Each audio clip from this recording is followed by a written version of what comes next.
The furnace at the Kazakovsky place is making that sound again. The bearing's shot, probably been shot for 2 months, but Mrs. Kazakovsky keeps calling for just one more winter out of it. I'm in her basement with my Fluke multimeter and a replacement motor I bought with my own money, because I know she's on a fixed income, and I know she'll pay me eventually. Maybe. Her grandson Damien's supposed to start helping her with bills, but he's in rehab again. 3rd time. Not my business, except it is my business when I'm sitting in someone's basement at 6 p.m. on a Tuesday with my daughter's volleyball game starting in 40 minutes. Carrie's playing libero this season. She's 13, she's good, and I've missed 2 games already this month because of emergency calls. The Lake Zurich system is older than God. Half these houses still running the original 70s Lennox units. And January in Northern Illinois means I'm basically living in other people's basements. Mr. Voss? Can I get you some coffee? Mrs. Kazakovsky's calling down the stairs. I'm good, thanks. I'm not good. The bearing's worse than I thought. It's grinding metal on metal, and if it seizes completely, she's looking at a full system replacement. $4,000 minimum. She doesn't have $4,000. I'm torquing down the motor mount when my phone buzzes. Text from Carrie. Dad, where are you? Game starts in 30. Shit. I'm typing back, one-handed, wrench still in the other hand, because I'm an idiot who thinks he can multitask, when the lights flicker. Not a normal flicker. The fluorescent tube in Mrs. Kazakovsky's basement does this quick strobe thing, like someone's flipping the switch on and off real fast. The furnace motor I just installed makes a sound like a dental drill. The Fluke meter in my toolbox starts beeping. I'm not touching the Fluke meter. It's sitting on the concrete floor 3 feet away from me, and it's beeping the overload warning. I use that meter every day for 12 years. I know every sound it makes. Overload means it's detecting voltage above its safety threshold. I'm not testing anything. The beeping stops. Light steady. Furnace running smooth. I stare at the Fluke for 30 seconds. It's just sitting there now. Display says 0.00 V like nothing happened. Mr. Voss? Was that the power? Yeah, just a surge. Happens in storms. I'm lying. There's no storm. I checked the weather this morning. Clear and cold, high of 18 degrees. January in Illinois means cold, not storms. Not this time of year. I finished the installation. Test the system. Everything's running perfect. Mrs. Kazakovsky pays me $40 cash, and I don't have the heart to tell her the part cost me $90. I've got a drawer full of her IOUs at home. Elaine says I'm too soft. She's right, but what am I supposed to do? Let an old lady freeze? I'm in the truck, 2015 F-250, 200,000 miles, passenger side door doesn't lock right, and I'm pulling onto Route 12 when I notice the streetlights. They're flickering. Not all of them. Every 3rd or 4th one. Quick pulses like the basement light. And the radio's doing something weird, cutting in and out between stations. I've got it set to 101.9, the classic rock station, and it keeps sliding to static, then sliding back. My phone rings. Elaine, you on your way? Yeah, be there in 20. Carrie's already at the school. I'm leaving work now. Elaine works at Northwestern Lake Forest Hospital. She's a surgical nurse, which means her schedule's worse than mine. She's pulling a double today. Did you eat? I'll grab something. There's leftover lasagna. You need actual food, not gas station garbage. She's right. I ate a Slim Jim for lunch. Drive safe. Weather's saying something about precipitation. It's 18 degrees. I know. They're saying snow. Some kind of system moving in from Wisconsin. I'm looking at the sky through the windshield. Clear. Stars visible. No clouds. Weird. Okay. See you at the game. I hang up, and I'm passing the Walmart on Route 12 when the first snowflake hits my windshield. Except it doesn't hit normal. Normal snow hits the windshield and melts or sticks, right? This thing hits, and I don't know how to describe it. It kind of snaps. Little bright flash like a camera flash, but tiny. Then it's gone. Not melted. Just gone. Another one. Same thing. Little white speck hits the glass, flash gone. The radio slides into full static. Every station. Just white noise. More snow now. Coming down faster. Each flake doing that flash thing when it hits. My windshield's lighting up like a strobe light. The static from the radio's getting louder, and I reach to turn it off, but my hand stops halfway. Because I can feel it. The static. Not hearing it. Feeling it. It's like that sensation when you touch a doorknob after walking on carpet. That little zap. Except it's constant, and it's coming from everywhere. The steering wheel, the seat, the air. My arm hairs are standing up. I pull into the mobile station at Route 12 and Old McHenry Road. There's 2 other cars here, a Honda Civic and someone's Chevy Tahoe. The gas station lights are flickering on and off. The mobile sign's completely out. I get out of the truck and the snow's really coming down now. Big fat flakes. Wet snow, except it's 18 degrees, so it shouldn't be wet snow. It should be that dry powdery shit. But these flakes are heavy, thick. One lands on my jacket sleeve. It sits there for maybe half a second. Then it does this thing, it kind of ripples, like a drop of water in reverse. And I feel that static sensation pulse up my arm. Not painful, just wrong, like touching a battery with your tongue. I brush it off fast. The snow's accumulating quick. There's already maybe an inch on the ground, and it's only been snowing for 5 minutes. I can hear it landing. That's the thing that's getting to me. Snow's supposed to be quiet. This stuff's making sound. Little clicking pops, like Rice Krispies. Snap, crackle, pop. The driver's side door of the Honda opens. Guy gets out. He's maybe 30, wearing a North Face jacket and basketball shorts because apparently some people don't believe in winter pants. He's on his phone.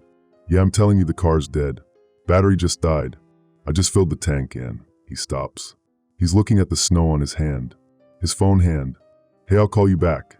He's staring at his palm. I'm watching him from maybe 20 feet away. The snow on his hand is doing that ripple thing. He's not brushing it off.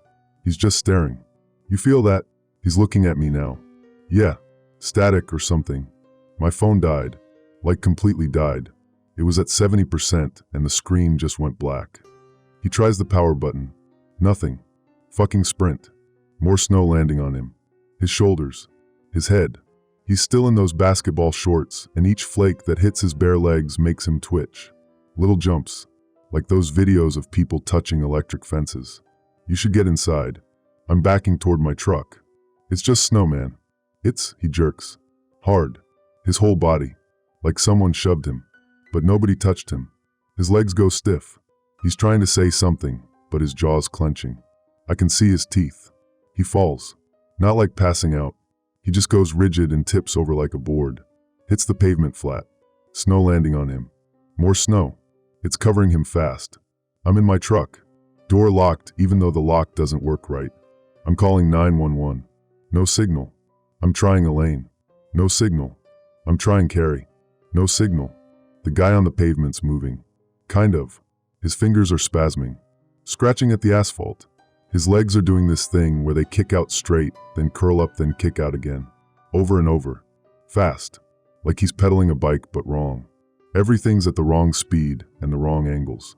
He's trying to stand up. He gets to his knees. Falls. Gets up again. His head's twitching side to side.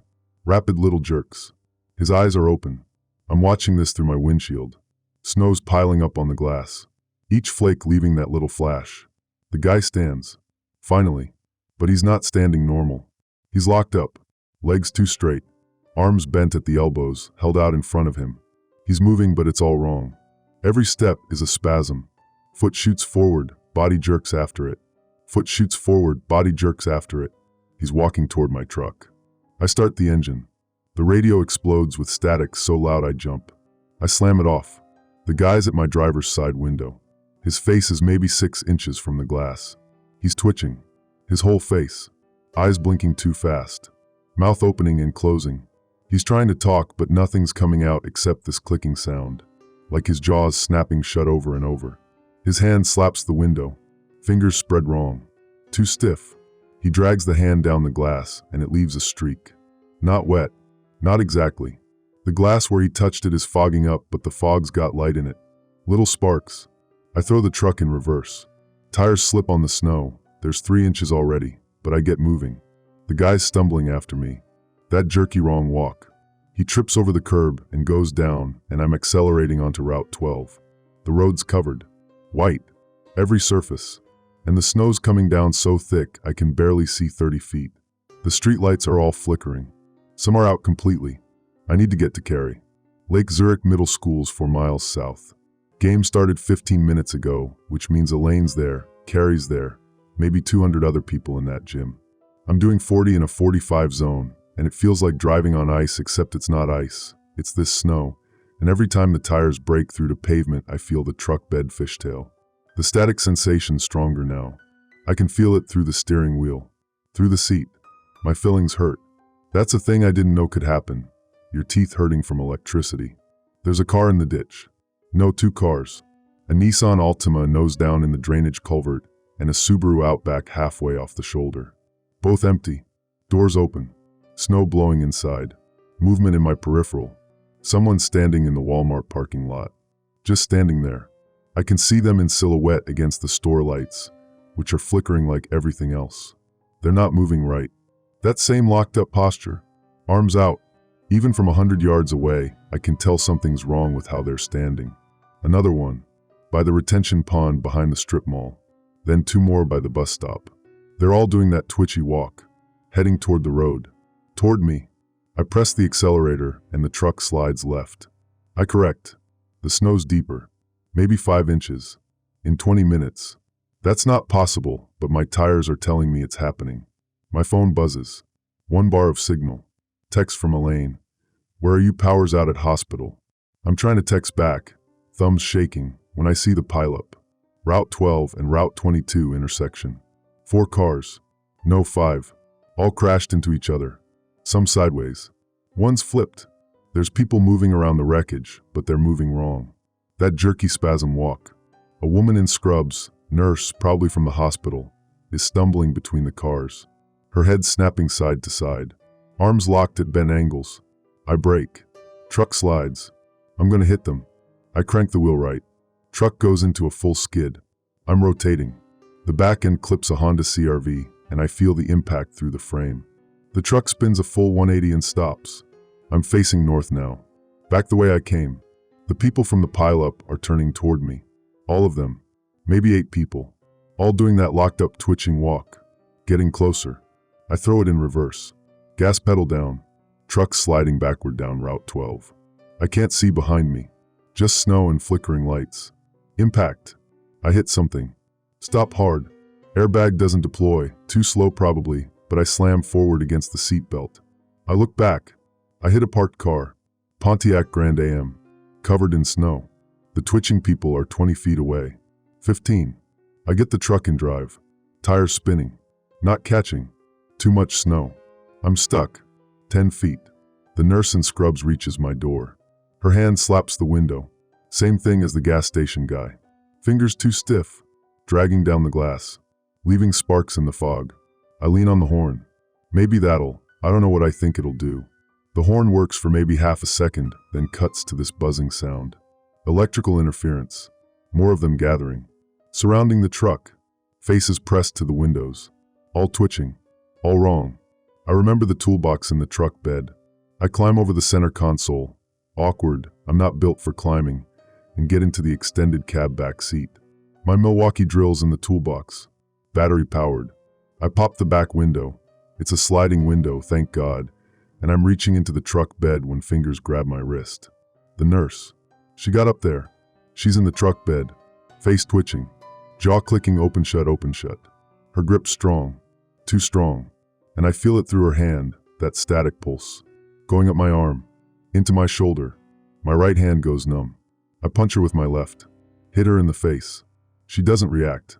Doesn't let go. Just keeps that clicking jaw thing and those twitching eyes. I punch her again. Again. Her nose breaks. I hear it, but she's not letting go. My right arm's completely dead now. I can't feel anything below the shoulder. I watch my hand go limp. Watch my fingers start to curl wrong. Twitching. I kick her. Both feet into her chest. She falls backward out of the truck bed. Takes me with her. We hit the snow together. It's like jumping into a frozen pool that's also electrified. Every snowflake touching my skin sends that pulse. My whole body's locking up. I can't move my legs. Can't move my right arm.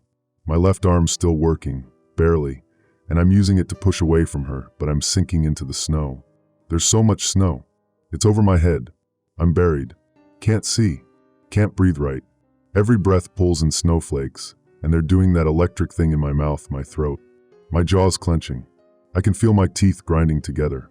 I can't stop it. My left leg kicks out. I didn't tell it to kick. It just does. Spasms. Kicks again. I'm moving. Kind of. Twitching through the snow. I break surface.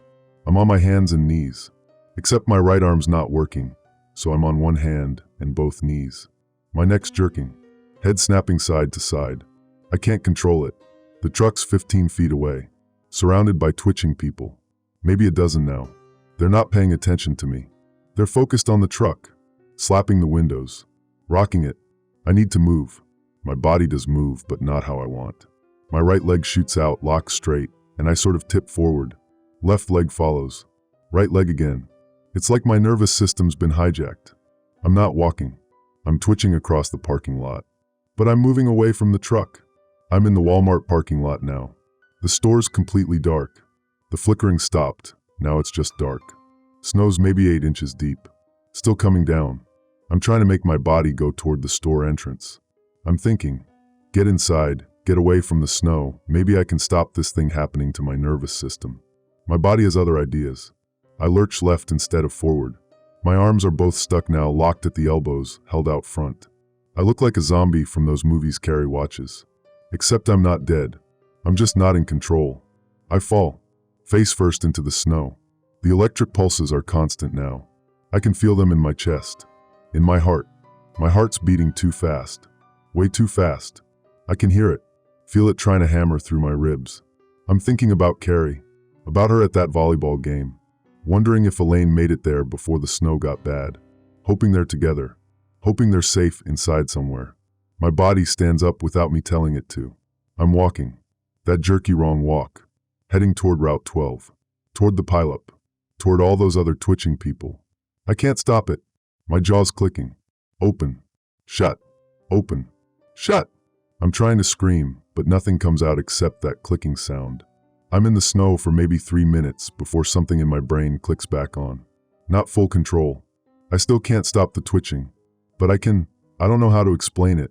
I can think around it. Like my body's doing its own thing, but my mind's separate. Watching. Planning. My left hand's twitching, but I make it twitch toward my pocket. Takes maybe 20 tries. My hand keeps spasming away, then back, then away. But I get my fingers on my phone. The screen's cracked. Battery icon shows 12%. No signal still.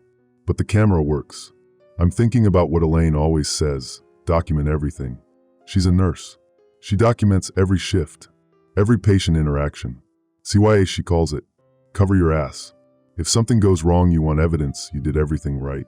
I don't know why I'm thinking about documentation when my nervous system's been hijacked by electric snow, but maybe it's the only thing my brain can grab onto. Something normal. Something I can control. I get the camera open. My hands shaking, twitching, so bad the video's going to be useless, but I hit record anyway. My jaw snaps shut. I try again. Kyle Voss. It's January, jaw snaps. 23rd. The snow's doing something to people. Electric. Makes you lock up. I can't. My whole body jerks and the phone goes flying. Lands in the snow 10 feet away. I'm lurching after it. That spasm walk. Right leg shoots out, body follows. Left leg shoots out. I look insane. I feel insane. But I get to the phone. That's when I see the Walmart employee. She's by the loading dock. Young, maybe 20. Wearing the blue vest and khakis. She's got that same locked up posture. Arms out. But she's moving different than the others. Slower. More deliberate. Like she's fighting it. She sees me. Her head twitches toward me. Rapid little jerks. But her eyes, there's something there. Recognition maybe. Help. Her voice comes out wrong. Stuttered. Help me. I'm trying to walk toward her, but my body veers left. I correct. Veer right. It's like steering a shopping cart with broken wheels. Takes me maybe 2 minutes to cross 30 feet of parking lot. She's shaking. Full body tremors. CC can't SD stop it. Me neither. My jaw's still doing that clicking thing between words. How long? How long you been like this? F15 minutes. And maybe. She jerks hard. Her arms shoot up above her head then snap back down. It's getting worse. I see and feel it SP spreading. Up close I can see the snow on her vest. Lots of it. And where each flake lands there's these little sparks. Tiny. Like fireflies dying. The sparks are traveling. Moving along her clothes. Into her skin. We need to get the snow off. I'm brushing at my jacket with my twitching hands. Not very effective. Get inside somewhere. TR tried. Doors are L-locked. Electronic L-locks. She spasms. Everything electronics dead. She's right. I can see through the Walmart windows. It's completely dark inside. Not even emergency lights. My trucks, I turn around. Can't see it through the snow. The visibility's maybe 20 feet now. Back there. We can get in the truck. Wait this out. Wire trucks surrounded. She's looking past me. F-15 people. And maybe more. I don't want to look, but I do. She's right. I can see shapes moving through the snow. All doing that twitchy walk. All heading toward where I left the truck. Like they're drawn to it. Or drawn to us. There's C coming this way, she says. Can you run? C can't even walk right. Neither can I. But I'm trying. I grab her arm. My hand spasms and almost lets go, but I hang on. And I'm pulling her toward the side of the building. There's a delivery entrance. Metal door. No window. I try the handle. Locked. The twitchy people are closer. Maybe 40 feet. I count 7 of them. They're not moving fast, but they're not stopping either. The Walmart employee, her name tag says Jenna, is trying to say something. Her jaw keeps clicking. BB, break it. The door? She nods. Jerky movement. I look around. There's a dumpster 10 feet away. Commercial size. And next to it there's a pallet jack. The manual kind with the long handle. I lurch over to it. My legs are barely working, but I get there. The pallet jack's heavy, maybe 80 pounds, and my arms keep spasming, but I get the handle up. I'm half carrying, half dragging it back to the door. The twitchy people are 20 feet away now. I swing the pallet jack handle at the door. Miss completely. My arms jerk, and the whole thing goes sideways. I try again. This time I connect, but weak. The door doesn't budge. Jenna's grabbing the handle with me. Both of us shaking. Both twitching. We swing together. The door frame cracks. Not much, but something. The twitchy people are 10 feet away. I can hear their jaws clicking. All of them. Like cicadas, but wrong. We swing again. The frame splits. Again. The door bends inward. One more time, and the door pops open. We're inside. I drag the pallet jack in behind us and jam it against the door. It won't hold long, but maybe long enough. The space inside is dark. Loading dock area. Concrete floor. Smell of cardboard and that industrial cleaner they use in warehouses. I can hear something dripping. Pipes maybe. Jenna collapses. Just goes down. Her legs give out, and she's on the concrete twitching. Stay with me. I'm kneeling next to her. My knees don't want to bend right, but I force it. You still in there? Yeah. Her eyes are rolling. She can't feel my legs anymore. I'm brushing snow off her. Off me. Every flake I touch sends that static pulse up my arms, but I keep going. Get as much off as I can. The clicking sound's getting louder. The twitchy people are at the door. Testing it. The pallet jack's moving. Just a little. But moving. We need to go deeper inside. I'm trying to lift Jenna. Can't. My arms won't cooperate. She weighs maybe 120, but I might as well be trying to lift a car. She's pushing herself up. Inch by inch. Gets to her knees. Then her feet. We stumble into the Walmart proper. It's dark, but not completely. There's emergency exit signs still glowing, battery powered probably. And the skylights in the ceiling are letting in some light from outside. That weird flickering light from the snow. The store's empty. Or looks empty. Aisles and aisles of stuff. All quiet. We're in the electronics section when I see the camping gear. Sporting goods department. There's tents, sleeping bags, and this is what I'm looking for, winter gear. Insulated coveralls. The kind ice fishermen wear. Put this on. I'm handing Jenna a set of coveralls. Full coverage. Might slow down the snow contact. She's looking at me. Her face is still twitching, but less. Why you think that'll work? I don't know. Worth trying. We're both putting on the coveralls over our regular clothes. I grab gloves too. Thick ones. And balaclavas. We look like we're about to rob a bank, but at least the snow won't touch skin. My twitching's slowing down. I can move my right arm again. The fingers still spasm, but I've got maybe 60% control back. It's working, Jenna says. Her speech is clearer. Still stuttered, but better. The snow on your jacket, the sparks stop spreading once you covered up. She's right. I can see it on my sleeve. Where the snow touched bare fabric, there's these little trails of light. Like veins. But where the coveralls are protecting me, the trails stop. How long were you outside? I ask. Maybe 10 minutes before I got in the store. Then I was inside for 5 before the doors locked. She's checking her hands, flexing her fingers. I went out to help someone in the parking lot. This guy fell down and I don't know what I thought, that he was hurt. Guy in basketball shorts? You saw him? At the mobile station. He was one of the first to go. I'm remembering his face at my truck window. That clicking jaw. They're not dead, right? They're still in there? I think so. I could think while it was happening. I just couldn't control anything. She's looking toward the front of the store. What are we going to do? Good question. I'm thinking about Carrie. About Elaine. Lake Zurich Middle School is 4 miles south. For miles through that snow. Through all those twitching people. My phone buzzes. 2 bars of signal. Text from Elaine. At school with Carrie. Power out. Snow bad. Where are you? I text back. Walmart. Stay inside. Don't let anyone touch the snow. Cover all skin. 3 dots appear. She's typing. What snow? It's clear here. I stare at the screen. Read it again. It's clear here. Jenna. Where's Lake Zurich from here? South. Maybe 4 miles. The snow hasn't reached there yet. I'm typing back to Elaine. It will. It's coming from the north. When it hits, don't let anyone go outside. Full insulation. Tell everyone. Her response takes a minute. Ka, what's happening? I don't know how to explain it. I'm trying to type when I hear the crash. Front of the store. Glass breaking. Jenna and I both freeze. Well, not freeze exactly. We're still twitching a little. But we stop moving. They got in, she whispers. I can hear them now. The clicking. Maybe a dozen different clicking sounds, all out of rhythm with each other. And that shuffle scrape of the twitchy walk. We need to hide. Or get out. Or both. Back exit. I ask. Receiving area. Where we came in. She's pointing. But they're probably in there too by now. I'm looking around. Sporting goods is in the back corner of the store. There's the main aisles, the storage room, the employee break room, and garden center, Jenna says. There's a door to outside. Might still be locked.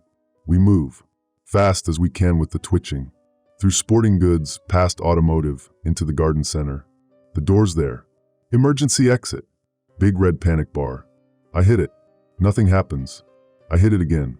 The bar moves, but the door doesn't open. There's a chain wrapped around the crash bar from outside. I can see it through the window. Someone chained it shut. The clicking sound's getting closer. Jenna's trying the windows. Garden center has those big garage door style roll-up windows for loading plants and stuff. She's pulling the chain to raise one.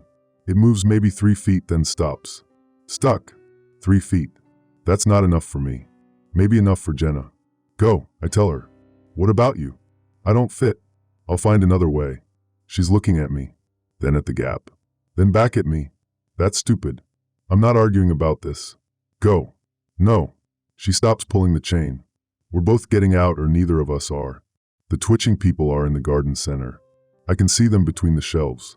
5 of them. 6. More coming. Jenna's looking up. The roof. There's skylights. Plastic panels in the metal roof frame. 10 feet up. Maybe I could reach them if I had a ladder. There's ladders and hardware, which is on the other side of the store. Through the twitching people. Bad idea, I say. Better idea than dying. She's already moving. Toward the lumber section. There's a forklift parked there. Small one for moving pallets inside the store. The twitching people see us. They turn. All of them at once. Like they're connected. They start moving our direction. Jenna's at the forklift. Keys are in it. Electric forklift won't work. Everything electronics dead. She turns the key anyway. Nothing happens. No lights. No engine hum. Dead.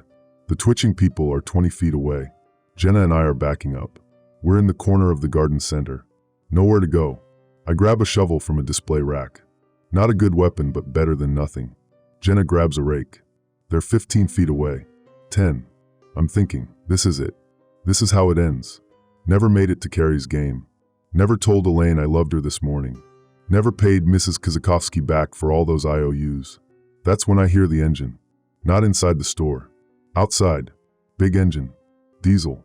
Something crashes through the roll-up door. Not the one we tried to open. A different one. On the opposite side of the garden center. It's a snowplow. Full-size city plow truck. Orange. The blade's up, and it comes through the door like a battering ram. Metal shrieking. The whole frame collapsing. The truck stops. The door opens. A woman jumps out. She's maybe 50. Hispanic. Wearing a Lake County Public Works jacket and work boots. She's got a megaphone in one hand and a cattle prod in the other. Everyone who can still think, get in the truck now. She doesn't wait for us to respond. She's moving toward the twitching people. They're turning toward her. She jabs the first one with the cattle prod. He goes down hard. She hits the next one. Down. Move, she yells at us. Jenna and I run for the truck. Well, we don't run. We do that spasm lurch thing. But we get there. I'm climbing into the cab when I see 3 more people coming out from the main store. Running. Actually running. Not twitching. Hurry up, the woman yells. She's backing toward the truck, still zapping twitching people with the cattle prod. We've got maybe 30 seconds. The 3 people pile into the truck bed. Jenna and I are in the cab. The woman jumps in the driver's seat. She throws the truck in reverse, and we're backing out through the collapsed roll-up door. More twitching people are pouring into the garden center. Must be 30 of them now. All clicking. All reaching toward the truck. We're outside. Back in the snow. It's deeper now. Maybe a foot. The plow blade drops, and we're moving forward. Pushing through the drifts. The woman's driving one-handed. The other hand's on the radio. Unit 6 to County Ops. I've got 5 survivors at the Walmart on Route 12. Proceeding to the shelter. Over. Static. She tries again. County Ops, this is Unit 6. Please respond. More static. She throws the radio handset down. Looks at us. Where were you trying to go? I'm still catching my breath. Lake Zurich Middle School. My daughter's there. That's outside the snow zone. For now. She's checking her mirrors. I'm Rita Salgado, County Highway Department. We've been evacuating people for the last hour. The snow's moving south about a mile every 10 minutes. Your daughter's got maybe 30 minutes before it hits her location. 30 minutes. Lake Zurich Middle School is 4 miles. In this truck we can make it. Can you take us there? Rita's looking at me, then at Jenna, then at the 3 people in the truck bed, visible through the rear window. I'm supposed to take everyone to the shelter. McHenry County Public Works building. It's north of here. Out of the snow. North means going through more of them. South means driving toward the snow. It'll catch up eventually. She's navigating around abandoned cars. The plow blades pushing them aside. Plus I've got 3 people in the back who need somewhere safe right now. I'm doing the math. The shelter's north. Safer. But carries south. In the path of the snow. How long until the snow reaches the school? 25 minutes now. Maybe less. Rita's checking the dashboard. And I've got half a tank of fuel. Enough to get to the shelter or to your daughter's school. Not both. There it is. The choice. Save these 3 people in the back by getting them to safety. Or save Carrie. Not even a choice. Take us to the school. Rita looks at me for a long moment. Then she nods. Your daughter. Your call. She turns the truck south. Jenna's looking at me. What about them? She means the people in the truck bed. The school has shelter. Has resources. It's safer than driving through this snow trying to find some facility that might not even be standing anymore. I don't know if I believe that, but I'm saying it. And Rita's driving south toward Lake Zurich Middle School. Toward Carrie. We're 2 miles south when Rita's radio crackles to life. Not the county frequency. Something else. A voice cutting through static. All units be advised, Containment Protocol Alpha. Do not proceed south of Route 176. Repeat, do not. Rita grabs the handset. County Ops, this is Unit 6. Say again your last. You're breaking up. 6, you are ordered to shelter location, not authorized. The signal dies. Full static again. Rita's staring at the radio. Containment Protocol Alpha. That's quarantine language. Quarantine? Jenna's leaning forward from the back seat. They're quarantining the snow? They're quarantining us. Rita's hands are tight on the wheel. Everyone north of Route 176. They're sealing the zone. I'm looking out the window. We're on Route 12 heading south. There's abandoned cars everywhere. Some in the ditches. Some just stopped in the middle of the road. Snow's covering everything. Maybe 14 inches now. And the twitching people are everywhere. They're in yards. In parking lots. Standing in the road. All doing that jerky walk. Going nowhere specific. Just moving. The plow blades pushing them aside when they get in our path. They bounce off. Get back up. Keep twitching. How many people live north of Route 176? I ask. In the affected area? Maybe 30,000. Rita's not looking at me. She's focused on the road. That's Wakonda, Island Lake, parts of McHenry. Maybe half of Lake Zurich. 30,000 people, all getting turned into those things. One of the people in the truck bed is knocking on the rear window. Young guy, maybe 25. He's pointing at something ahead. There's a roadblock. Route 12 and Route 176 intersection. For vehicles parked across both lanes. 2 Lake County Sheriff's SUVs, a fire truck, and an ambulance. There's people in hazmat suits. Yellow level A suits with full face respirators. And they've got rifles. Rita slows down. Stops about 50 yards from the roadblock. A voice comes through a loudspeaker. Male. Authority voice. Vehicle 6, you are in violation of quarantine orders. Turn around and proceed to designated shelter. Rita picks up the megaphone. I've got survivors. 5 people. They need medical attention. Quarantine is in effect. No one crosses the line. I'm grabbing Rita's arm. The school's past that roadblock. Half a mile past it. I know where it is. Rita's looking at the hazmat people. At the rifles. They're not letting us through. My daughter's there. I heard you the first time. Rita's hands are shaking. No twitching. I look closer. There's snow on her sleeve. Just a little. But it's there. The sparks are traveling up her arm. Into her shoulder. How long were you outside? Jenna asks. Maybe 20 minutes total. Loading people. Rita's flexing her left hand. I can still control it. Mostly. The loudspeaker again. Final warning. Turn your vehicle around. Rita's looking at me. Your call. We can try to ram through. Maybe make it. Or we turn around and try to survive whatever's coming. The 3 people in the truck bed are pounding on the window now. The young guy's yelling something. I can't hear it through the glass, but I can read his lips. Turn around. I'm thinking about Carrie. About Elaine. About that volleyball game I missed. About every game I've missed because I was in someone's basement fixing a furnace. I'm also thinking about the 3 people in the truck bed. About Jenna. About Rita, whose arm is starting to twitch harder. About 30,000 people trapped north of this roadblock. There's another way to the school, Jenna says. She's pulled out her phone. No signal, but the GPS still works. Back roads. Loop around to the east. Adds maybe 10 minutes, but avoids the roadblock. Rita's looking at the map. That route takes us through Hawthorne Woods. Heavy residential. More abandoned cars. More of those things. But it gets us there. I'm watching the hazmat people at the roadblock. One of them is raising their rifle. Aiming at our truck. Go, I say. Rita throws the truck in reverse. We're backing up. The hazmat person lowers their rifle. We turn east onto Old McHenry Road. The road's worse here. Narrower. More cars. Rita's using the plow blade to shove them aside, but it's slow going. The 3 people in the truck bed are sliding around back there. The young guy falls. Gets back up. We should let them inside, Jenna says. No room. Rita's right. The cab's built for 3 people. We're already crammed. They're going to freeze back there. They're going to freeze everywhere. Rita's voice is getting harder to understand. Her words are starting to stutter. This snow, it's not SD stopping. She's right. The snow's heavier now. Coming down so thick I can barely see the road. And the static, I can feel it even inside the truck. Makes my teeth ache. Makes my skin crawl. We pass a subdivision. Hawthorne Hills. The entrance sign's half buried in snow. There's twitching people in the street. 10. 20. More. They turn toward the truck as we pass. Start following. That jerky walk. They're attracted to movement, Rita says. Or heat. Or be both. My phone buzzes.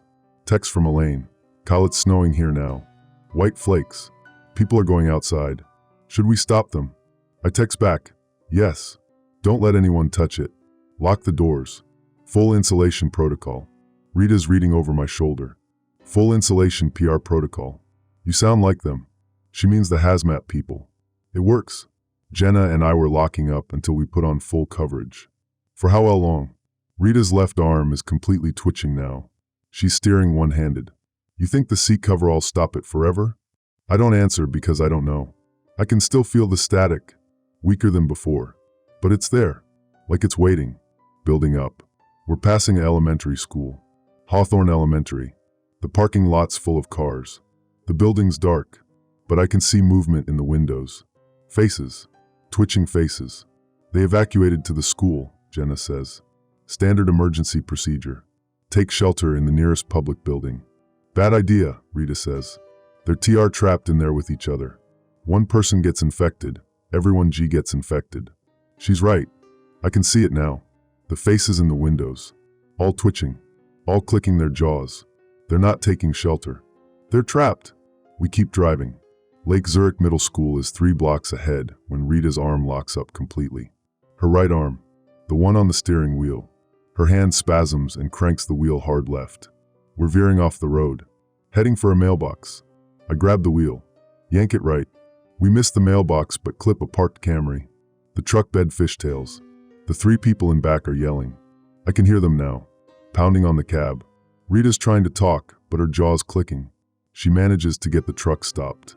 We're in the middle of the intersection, Old Rand Road and Route 22. I see can't, her whole body's shaking. See can't drive. Jenna's climbing over me, getting into the driver's seat. Rita's trying to move to the passenger side, but she's too locked up. I'm helping her, half lifting her. We get her into the middle seat. Jenna takes the wheel. I've never driven something this big. It's a truck. You've driven a truck before? My dad's F-150. This is way bigger than an F-150. Same principle. Just don't hit anything. She puts it in drive. We lurch forward. She's not smooth with the clutch, grinds the gears, but we're moving. The school's visible now. 2 blocks. Brick building. 2 stories. The parking lot's full.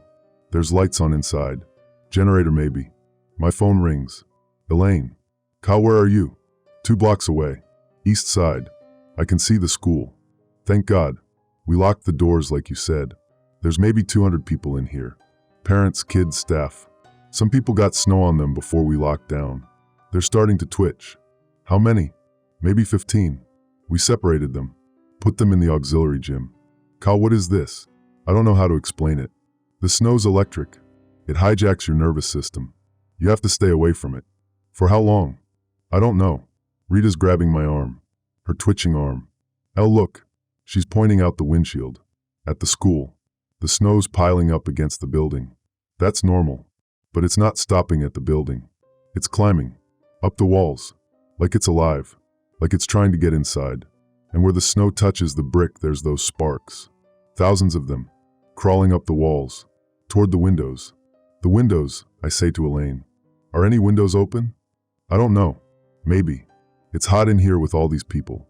Someone might have. Close them all. Right now. Don't let the snow get inside. I hear her yelling to someone. Muffled. Then back to me. Kyle, we've got snow coming through the ventilation system. Of course. The HVAC. The building's pulling in outside air. Pulling in snow. Shut down the system. Kill the air handlers. The controls are in the mechanical room. That's in the basement. The door's locked in, she's interrupted. Someone yelling in the background. Call the people in the auxiliary gym. They broke through the door. They're in the main hallway. I can hear screaming through the phone. People running. That clicking sound. The jaws. Elaine, where's Carrie? She's with me. We're in the main office. We locked. The line goes dead. Elaine? Elaine? Nothing. No signal. I try calling back. Straight to voicemail. We're in the parking lot now. Jenna's navigating between cars. The school's right there. 50 yards. There's people at the windows. Pressing against the glass. Some of them are twitching. Some aren't. I can't tell which is which from here. The 3 people in the truck bed are pounding on the cab again. Harder now. I look back through the rear window. They're twitching. All 3 of them. The young guy. An older woman. A teenager. All locked up. All clicking their jaws. And they're trying to get into the cab. Pulling at the rear window. It's sliding glass. They're getting it open. Drive faster, I tell Jenna. I'm going as fast as I can. We're 20 yards from the school entrance when the truck stops. Not stops. Dies. Engine cuts out. Lights go dark. Everything electrical just quits. What happened? Jenna's turning the key. Nothing. The snow. Rita's pointing at the hood. There's snow piled on top. Thick. And the whole hood's glowing. Those sparks. Crawling across the metal. Into the engine compartment. It killed the electronics. The sliding rear window opens completely. The 3 twitching people are climbing through. Into the cab. I'm grabbing Rita. Pulling her toward my door. Jenna's already out her side. We hit the snow, and it's like hitting water. We sink. The snow's up to my thighs. I'm pulling Rita. She can't walk at all now. Fall lock up. I'm dragging her. Jenna's ahead of us, fighting through the drifts. The school entrance is right there. 15 yards. 10.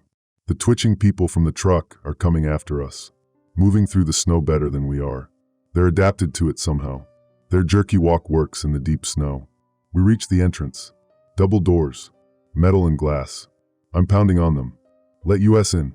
Elaine. Carrie. Someone. A face appears in the glass. Security guard. Big guy. 50s. He's looking at us. Looking at the twitching people behind us. He's shaking his head. You can't come in. Quarantine. My daughter's in there. Can't open the door. I'm sorry. The twitching people are 10 feet away. 5. I'm not thinking. I'm just moving. I grabbed the shovel I took from Walmart, still stuck in my belt, and I smashed the glass. 1 hit. 2. The glass cracks. 3 hits and it breaks. I'm climbing through, pulling Rita after me. Jenna's right behind. The security guard's backing away. You brought them here. You brought them right to us. He's right. The twitching people are coming through the broken door. Not just the 3 from the truck. Others. From the parking lot. From the street. Dozens of them. All drawn to the sound.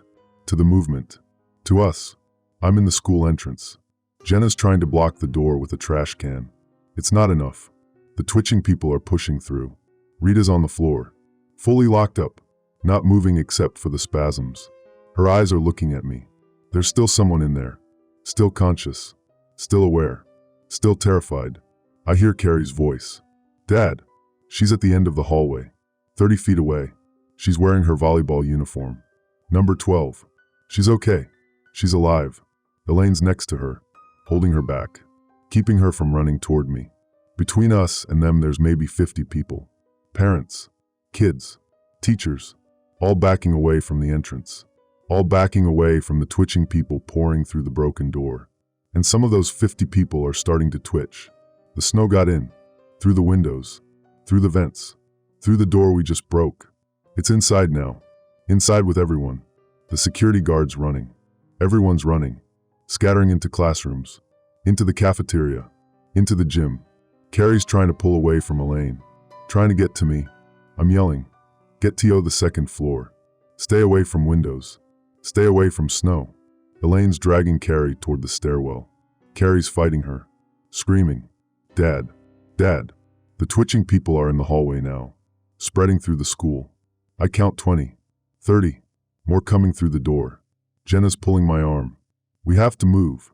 She's right. But I'm frozen. Watching Carrie disappear up the stairs. Watching Elaine pull her away from me. Watching the school fill with twitching people who used to be parents and teachers and kids. Rita's hand grabs my ankle. She's looking up at me, trying to say something. Her jaw's clicking, but she forces it. G go. Save your daughter. Then her eyes roll back and she's gone. Still breathing. Still twitching.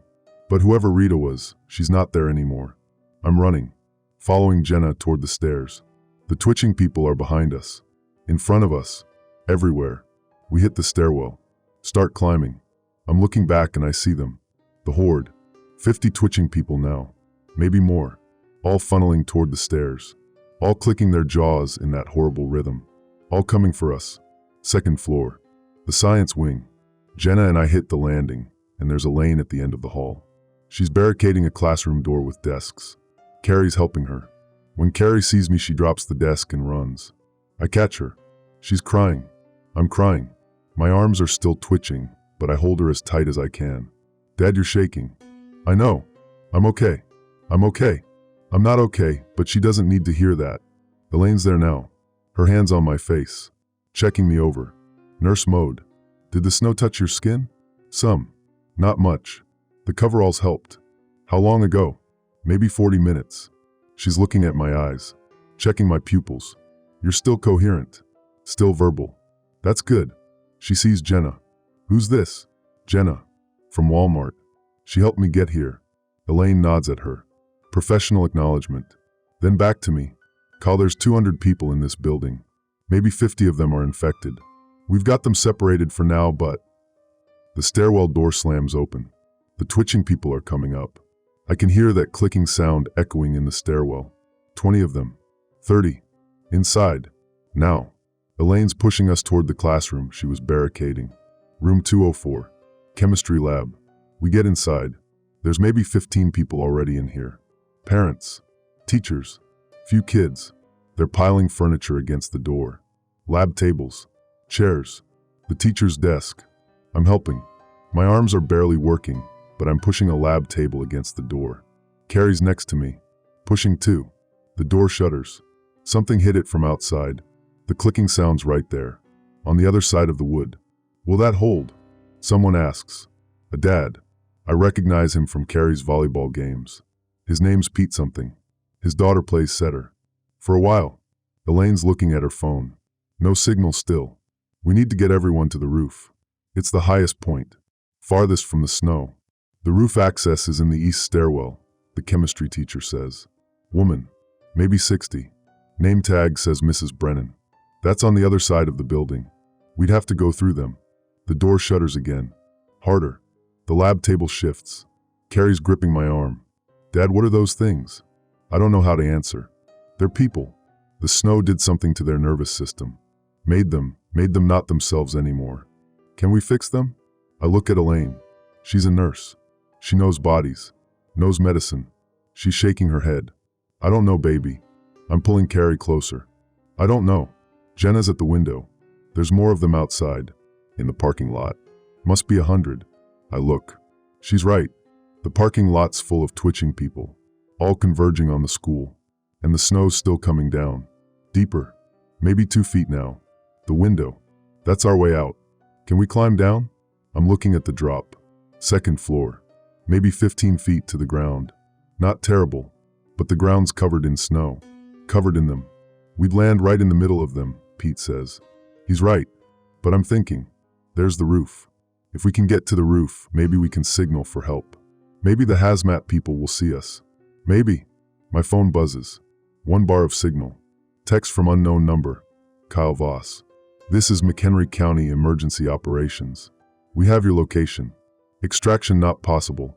Quarantine in effect. Shelter in place. I text back. There's 200 people here, including children. We need evacuation. Response comes fast, negative. No personnel authorized to enter zone. You are on your own. I'm reading it again, making sure I'm understanding it right. You are on your own. They're not coming. The county. The state. Nobody's coming. I show Elaine the phone. She reads it. Her face goes hard. They're abandoning us. Quarantine protocol, Jenna says. They're sealing the zone, waiting for everyone to either die or turn into those things. The door's shaking constantly now. The barricade's shifting. We've got maybe 5 minutes before they break through. I'm looking around the chemistry lab. There's cabinets full of supplies. Beakers, Bunsen burners, chemicals in locked storage. Mrs. Brennan, what chemicals do you have in here? She's looking at me, understanding where I'm going. Standard high school chemistry. Acids, bases, some volatile compounds. Why? Can we make something that'll stop them? Even temporarily? You mean like a weapon? I mean like anything that'll slow them down. She's thinking. Opens the chemical storage. I've got hydrochloric acid, sulfuric acid, sodium hydroxide. Nothing that'll kill them, but, she stops. Wait, the static, the electrical charge. What if we disrupt it? How? Water. Pure water's an insulator. But salt water conducts. If we could create a grounding path, she's pulling out containers. Salt. Distilled water.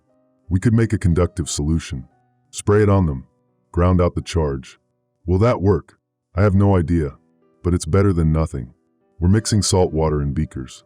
Pouring it into empty spray bottles from the cleaning closet. Mrs. Brennan's calculating ratios. Making it as conductive as possible. The door splinters. A hand comes through. Twitching. Reaching. We're out of time. Elaine's pulling Carrie toward the back of the room. Away from the door. I grab a spray bottle. Jenna grabs another. Pete takes a third. The door breaks. The barricade collapses.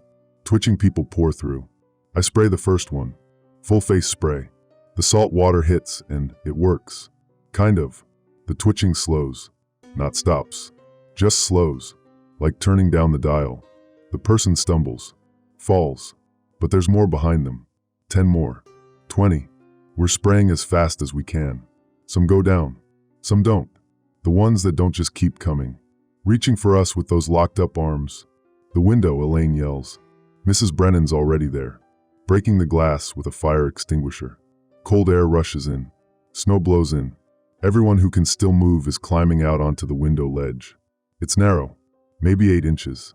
There's a drain pipe on the corner of the building, 10 feet to the right. Carrie goes first. Elaine's helping her. Sideways. Face the wall. Don't look down. Carrie's moving along the ledge. She's 13. She's athletic. She makes it to the drain pipe. Starts climbing up, toward the roof. Elaine goes next. Then Mrs. Brennan. Then Pete. Then the other parents and kids. Jenna and I are last. We're holding the twitching people back with spray bottles. It's not enough. They're adapting, moving through the spray. One grabs my arm. The twitching arm. I feel that static pulse surge up. Into my shoulder. My neck. My jaw starts clicking. Jenna sprays it directly in the face. Let's go. Go, she yells at me. I'm climbing out the window. The ledge is slick with snow. My feet slip. I catch myself. Start moving sideways toward the drain pipe. Below me the parking lot's full of them. Hundreds now. All looking up. All clicking their jaws in unison. The sound's deafening. I reach the drain pipe. Start climbing. It's old. The brackets are loose. But I'm climbing. Jenna's right behind me. We reach the roof. Everyone's up here. Maybe 12 people. The ones who made it. The ones who could still move fast enough. I'm looking for Carrie. There. She's with Elaine. They're in the center of the roof. Away from the edges. I go to them. Hold them both. We're together. That's all that matters. Except it's not. Because from up here I can see everything. The school's surrounded. Twitching people everywhere. Hundreds of them. Maybe thousands. And more coming. From the neighborhoods. From the streets. All converging. And the snow's still falling. I can see the town. Lake Zurich. The whole town. It's dark except for fires. Buildings burning. Cars on fire. The orange light reflecting off the snow. Beyond that I can see the quarantine line. Route 176. The roadblock's still there. The hazmat people. The vehicles. But they're not coming to help. They're just watching. Making sure nothing gets out. Making sure we don't get out. Dad. Carrie's looking at me. What do we do? I don't have an answer. For the first time since this started, I don't have an answer. Elaine's checking the roof access door. It's locked from inside. We can't get back in. Why would we want to get back in? Pete asks. Because there's 200 people down there. Some of them are still human. Still uninfected. She's looking at me. We have to help them. We can't help them. We can barely help ourselves. So we just leave them? What choice do we have? And there it is. The question I've been avoiding. Elaine's looking at me. There's a way. The mechanical room. If we can get to it, we can shut down the HVAC. Stop the snow from coming in. The people inside might have a chance. The mechanical room's in the basement. We'd have to go through all of them to get there. I know. It's suicide. Maybe. But it's also the right thing to do. I'm looking at Carrie. She's watching this conversation. Understanding what we're talking about. If we stay on the roof, we're safe. For now. Eventually the snow will reach us, or the cold will kill us, or the twitching people will find a way up. But we've got time. Maybe hours. If we go down into the school, we might save 200 people. Might give them a chance to wait this out. To survive until help comes. If help comes. But going down means leaving Carrie. Because I'm not taking her with me. And I'm not leaving her up here alone. I'll stay with her, Mrs. Brennan says. She's reading my mind. I'll keep her safe. Carrie's shaking her head. No. Dad, don't. Don't leave me again. Baby, I have to. No, you don't. You don't have to save everyone. You don't have to, she's crying. You always do this. You always leave for someone else's emergency. Stay. Please stay. She's right. I do always leave. Every call. Every broken furnace. Every person who needs help. I go. And I've missed so many volleyball games. So many dinners. So many moments with her. But there's 200 people down there. I'm looking at Elaine. If I don't come back, you're coming back. If I don't, take care of her. Get her out of here somehow. Promise me. Kyle, promise me. I promise. I'm holding Carrie, memorizing her face, her number 12 volleyball uniform, the way her hair is pulled back in a ponytail, the way she smells like the coconut shampoo she uses. I love you. I love you so much. Dad, please don't. I let go. It's the hardest thing I've ever done. Letting go of my daughter on a roof while twitching people surround the building, and the snow keeps falling. Elaine's with me. She's coming. Of course she's coming. She's a nurse. She can't not help. Jenna's coming too. Someone needs to show you where the mechanical room is. We're at the roof edge, looking down. The drain pipe goes all the way to the ground, right into the middle of them. We'll never make it, Pete says. But he's coming too. I can see it in his face. His daughter's down there somewhere. Maybe infected. Maybe not. But he has to know. 4 of us.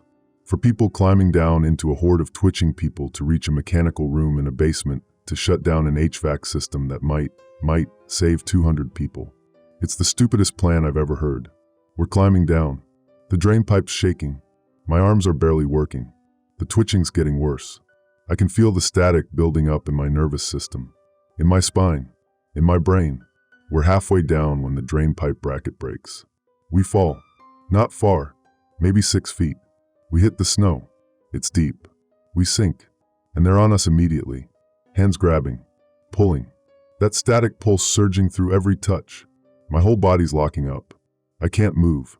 Can't fight. Elaine's screaming. Jenna's going down under 3 of them. Pete's trying to fight, but his arms are twitching too hard. This is it. This is how it ends. In the snow.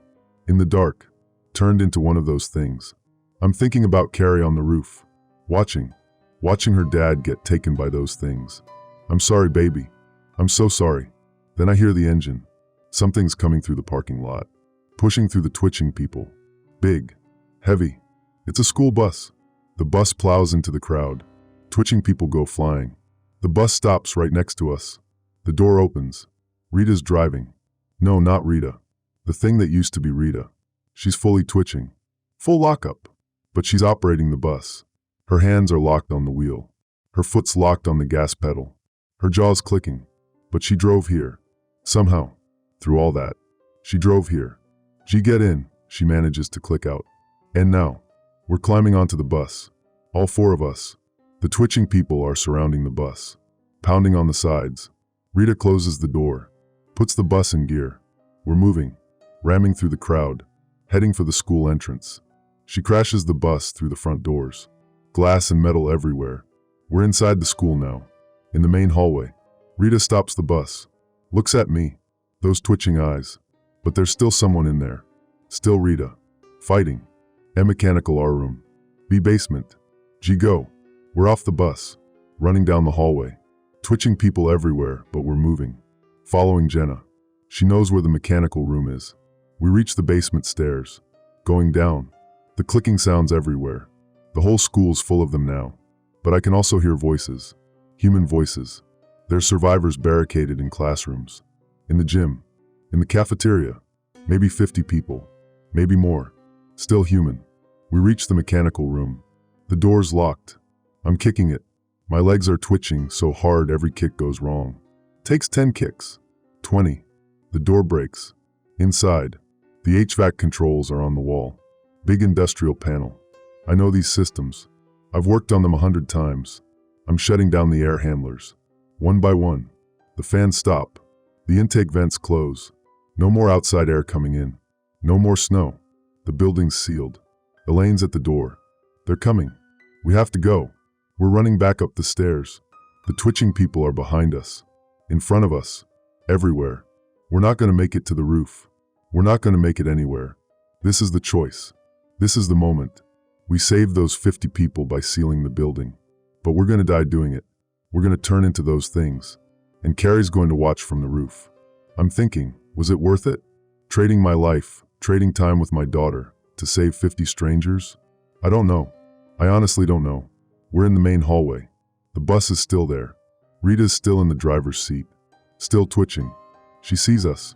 Opens the door. We're climbing on. She puts the bus in reverse. We're backing out through the broken entrance. Back into the parking lot. Into the crowd. The bus is surrounded. Twitching people climbing on. Breaking windows. Getting inside. Rita's looking at me in the rearview mirror. Her clicking jaw. Her twitching eyes. And then she does something impossible. She stops twitching. For just 1 second. 1 perfect second. She's Rita again. In control. She mouths 2 words, save them. Then she opens the bus door. The twitching people pour inside. They grab her, pull her from the driver's seat. And in the chaos, in those 3 seconds while they're focused on Rita, we run. Out the back emergency exit. Into the snow. Through the crowd. We're running for the drain pipe. Climbing. My hands are so twitchy I can barely grip, but I'm climbing. Elaine's below me. Jenna below her. Pete below her. The twitching people are at the base of the pipe, reaching up, climbing after us. We reach the roof. Carrie's there. She grabs me. Dad. Dad, you came back. I'm holding her. We're together. But as I hold her, I'm looking at my hands. They're not stopping. The twitching. It's getting worse. I look at Elaine. She sees it too. She's checking her own hands. They're twitching. Jenna. Pete. All of us. We got too much exposure. Too much contact. We sealed the building. We saved those people. But we're infected now. All of us. And Carrie's watching. She's seeing her dad's hands twitch. Seeing his jaw start to click. Dad. Her voice is so small. I'm trying to tell her I love her. Trying to say goodbye. But my jaw's locking up. All I can do is click. The snow stopped 3 hours before dawn. Just stopped. Like someone flipped a switch. The flakes quit falling. The static in the air faded. Not gone. Just quieter. By sunrise, the National Guard was on Route 176. Full hazmat. They waited another 6 hours before crossing the quarantine line. Making sure whatever it was had stopped spreading. They found 47 survivors in Lake Zurich Middle School. Barricaded in classrooms. In the cafeteria. The gym. People who'd gotten inside before the HVAC shut down. Before the snow sealed them in with the infected. They found Carrie on the roof. Alive. Uninfected. Mrs. Brennan had kept her away from the edges. Away from us. Away from me. Because by the time the sun came up, I couldn't speak anymore. My jaw was locked in that clicking rhythm. My arms frozen at bent angles. My legs doing that spasm walk. Elaine too. Jenna. Pete. All of us on that roof. The guard put us in a containment facility. An old warehouse in Grays Lake they converted to a quarantine ward. Cots in rows. Maybe 200 of us. All twitching. All clicking. They ran tests. Blood work. MRIs. Nerve conduction studies. Trying to figure out what the snow did to our nervous systems. Dr. Rashid, he's the neurologist they assigned to my case. He says the snow's electrical discharge created new neural pathways. Locked them in. Like scar tissue in the brain. The twitching isn't damage. It's rewiring. He says some patients are showing improvement. Regaining motor control. Learning to work around the new pathways. He says this like it's good news. I've been here 8 weeks. I can control my left hand, maybe 40% of the time. My right hand not at all. I can't speak. Can't form words. Just that clicking sound. They gave me a tablet for communication. Text to speech. My left hand twitches across the keyboard. Carrie visits twice a week. Elaine brings her. They sit on the other side of the plexiglass barrier in the visitation room. Carrie talks about school. About volleyball. They made playoffs. She played libero. They lost in the semifinals. I wasn't there. I'm never there. She talks, and I type responses on the tablet, and the computerized voice reads them back, and I can see in her eyes that she's not talking to her dad anymore. She's talking to this thing. This twitching thing that clicks its jaw and can barely spell out, "I love you," on a keyboard. Last week she asked if I was getting better. I typed, "The doctors are hopeful." That's not what she asked. She asked if I was getting better. Not if the doctors think I might someday learn to function with a hijacked nervous system. She knows. She's 13. She's not stupid. Her dad's not coming back. Elaine doesn't visit as much now. She's back at work. Northwestern Lake Forest Hospital. Double shifts. Picking up extra hours. The medical bills from my containment. They're not calling it treatment because they're not treating anything. The bills are destroying us. She brought the paperwork 2 weeks ago. Disability filing. I'm officially too impaired to work. Kyle Voss, HVAC technician for 23 years, can't hold a screwdriver anymore. Can't hold my daughter. Mrs. Kazakovsky sent a card. One of those Hallmark get well cards with the flowers on it. She wrote, "I'm praying for you. You're a good man. You didn't deserve this." I'm trying to figure out what I did deserve. I saved those 47 people in the school. I shut down the HVAC. I gave them a chance. That should mean something. But every time Carrie sits on the other side of that plexiglass and tries to have a conversation with the computerized voice reading my typed words, every time I see her looking at me like I'm already dead, I think about that moment on the roof. That choice. I could have stayed. I could have held my daughter and died human. Died as her father. Instead I'm this clicking, twitching thing that used to be her father. That she has to visit out of obligation. That she'll have to keep visiting for years. Maybe decades. Because Dr. Rashid says my vital signs are stable. I could live another 30 years like this. 30 years of watching my daughter grow up through plexiglass. The other patients in here, some of them are worse. Full lockup. Can't move at all. They're in hospital beds. Fed through tubes. Some are better. They can walk without the spasm. Can speak in short, stuttered sentences. Pete's one of the better ones. He can walk almost normal. His hands still twitch, but he's got maybe 70% control. He found out his daughter didn't make it. She was one of the infected. They found her in the school basement. Still twitching. Still clicking. They moved her to a different facility. The one for people who are too far gone. Pete asked if he could visit her. They said no. Too dangerous. She doesn't recognize anyone anymore. Just twitches and clicks and tries to grab whoever gets close. He hasn't spoken since they told him that. He just sits on his cot, staring, his hands twitching in his lap. Jenna's the worst of our group. She can't control anything.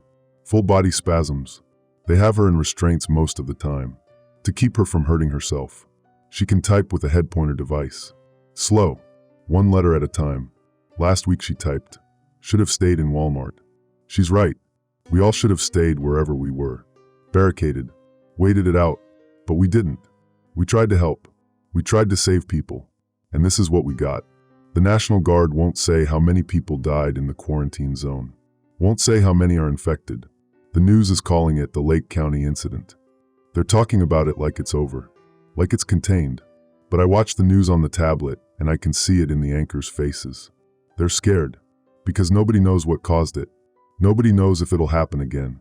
The snow was tested. Regular snow. Nothing unusual. No chemical signature. No biological agent. Just water crystals that somehow generated an electrical charge strong enough to rewrite human nervous systems. Dr. Rashid says it was probably atmospheric conditions. Triboelectric effect combined with temperature inversion. Freak occurrence. 1 in a million. He says this like it matters. Like understanding it changes anything. Rita's alive. Sort of. She's in the facility for the too far gone cases. Same place as Pete's daughter. I asked about visiting her. They said no. She's not Rita anymore. She's just the twitching thing that used to be Rita Salgado. County highway worker. The woman who saved dozens of people. Who drove that bus into the school. Who gave us those 3 seconds to run. They won't let me thank her. They won't let me do anything except sit in this warehouse and twitch and click and watch my life end in slow motion. Carrie's birthday is next week. She'll be 14. Elaine's throwing a party. Small. Just family. Carrie asked if I could come. Dr. Rashid said no. Too risky. I might have an episode. Might scare the other kids. Might scare my daughter on her birthday. So I'll video call.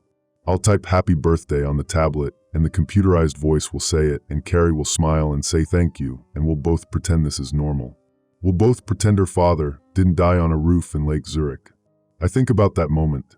That last moment before my jaw locked completely. When I was holding Carrie and I could still feel my arms. Still form words. I should have said more. Should have said everything. But I thought I'd have time. I thought I'd come back. I thought I'd be human enough to tell her I loved her one more time. Instead, all she got was that clicking sound. That's what she'll remember. Not the 23 years of volleyball games I tried to make. Not the times I fixed her bike or helped with homework or drove her to sleepovers. She'll remember her father's jaw clicking. His hands twitching. His eyes looking at her, but not seeing her anymore. Not really. The thing is, I can see her. I'm still in here. Still aware. Still conscious of every second. Every visit. Every time she looks at me with that expression. That grief. She's grieving me while I'm still alive. That's the worst part. Not the twitching. Not the clicking. Not the locked up nervous system or the disability paperwork or the warehouse cot in Grays Lake. The worst part is watching my daughter lose her father while he's still breathing.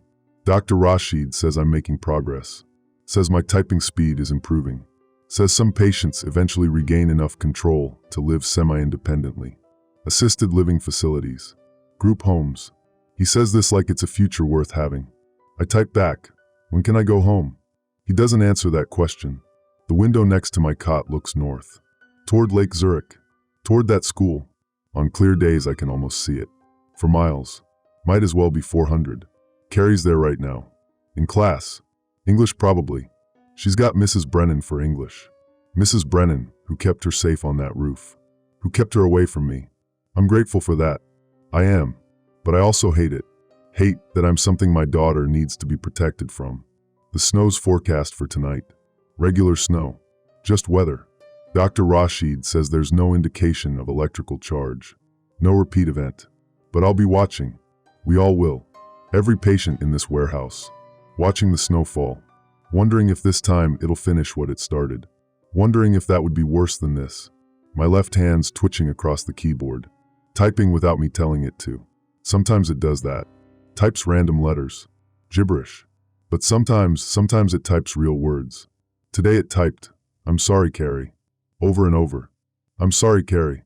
I'm sorry, Carrie. I'm sorry, Carrie. I can't make it stop.